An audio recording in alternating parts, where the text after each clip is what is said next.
മഞ്ഞപ്പിത്ത ഭീഷണിയെ തുടർന്ന് Kollam Anchal Edamulakkal government Jawahar high school അടച്ചു. 15ഓളം വിദ്യാർത്ഥികൾ ഇപ്പോൾ ചികിത്സയിലാണ്. ഒരു കുട്ടിയെ SIT ആശുപത്രിയിൽ പ്രവേശിപ്പിച്ചിട്ടുണ്ട്. ഓണാവധിക്ക് ശേഷം സ്കൂൾ തുറന്നിട്ടില്ല. സ്കൂളും പരിസരവും ആരോഗ്യവകുപ്പിന്റെ നിർദ്ദേശപ്രകാരം ശുചീകരിച്ചിരിക്കുകയാണ്. ദിലീപ് ദേവസ്യ ഇടമുളയ്ക്കൽ സ്കൂളിന് മുന്നിൽ നിന്നും തത്സമയമുണ്ട്.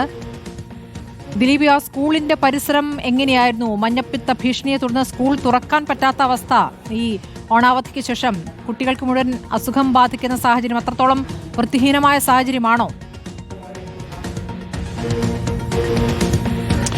സ്മൃതി, സ്കൂളിൻ്റെ പരിസരത്തും എല്ലാം ശുചീകരണം നടത്തുകയും ചെയ്തിട്ടുണ്ട്. സ്കൂളിലെ കിണറിലെ വെള്ളം പരിശോധനയ്ക്ക് അയച്ചതിൽ നിന്ന് അതിൽ നിന്ന് രോഗം കണ്ടെത്താനുള്ള ലക്ഷണങ്ങളൊന്നും ഇല്ല, ആ രോഗാണുക്കളില്ല എന്നുള്ള റിപ്പോർട്ടടക്കം വരികയും ചെയ്തു. പക്ഷേ ഇപ്പോൾ ആരോഗ്യവകുപ്പ് സ്കൂളിന് തൊട്ടടുത്തുള്ള വീടുകളിലെ വെള്ളവും ഒപ്പം തന്നെ കടകളിൽ, ഈ സ്കൂളിന് പരിസരത്തുള്ള കടകളിലെ വെള്ളവും അടക്കം പരിശോധനയ്ക്ക് അയച്ചിട്ടുണ്ട്. നിലവിൽ 15ഓളം കുട്ടികളാണ് ഇപ്പോൾ ഈ രോഗം ബാധിച്ച് ആശുപത്രിയിൽ ചികിത്സയിലുള്ളത്. ഈ സെപ്റ്റംബർ 1-ാം തീയതിയായിരുന്നു ഇടമുളയ്ക്കൽ ജവഹർ സ്കൂളിലെ ഒരു കുട്ടിക്ക് മഞ്ഞപ്പിത്തം ബാധിക്കുകയും ചെയ്തു. പിന്നീട് അങ്ങോട്ട് മറ്റു കുട്ടികളിലേക്കൊക്കെ പടർന്നു പിടിക്കുകയായിരുന്നു. ഈ ഓണാവധിക്ക് ശേഷം സ്കൂള് തുറന്ന് പ്രവർത്തിച്ചിട്ടില്ല, ഇപ്പോഴും അവധിയിലാണ്. ഇപ്പോൾ ഈ ആരോഗ്യവകുപ്പ് ഈ പ്രദേശമെല്ലാം തന്നെ ശുചീകരണ പ്രവർത്തനങ്ങൾ നടത്തുകയും ചെയ്തിട്ടുണ്ട്. നമ്മളോടൊപ്പം സ്കൂളിലെ പ്രധാന അധ്യാപകൻ ചേരുന്നു. സാറേ, എന്തൊക്കെയാണ് പിന്നീടുള്ള നടപടികളെടുത്തത്? ഇത് സെപ്റ്റംബർ 1 മുതൽ ആണ് ആദ്യത്തെ കേസ് റിപ്പോർട്ട് ചെയ്തത്. തുടർന്ന് ആരോഗ്യവകുപ്പ് ഇടമുളയ്ക്കൽ പ്രാഥമികാരോഗ്യ കേന്ദ്രത്തിൻ്റെ മെഡിക്കൽ ഓഫീസറുടെ നേതൃത്വത്തിൽ വളരെ സജീവമായി തന്നെ ഇടപെടുകയും ഇതിൻ്റെ സോഴ്സിനെ കുറിച്ച് അന്വേഷിക്കുകയും ചെയ്തു.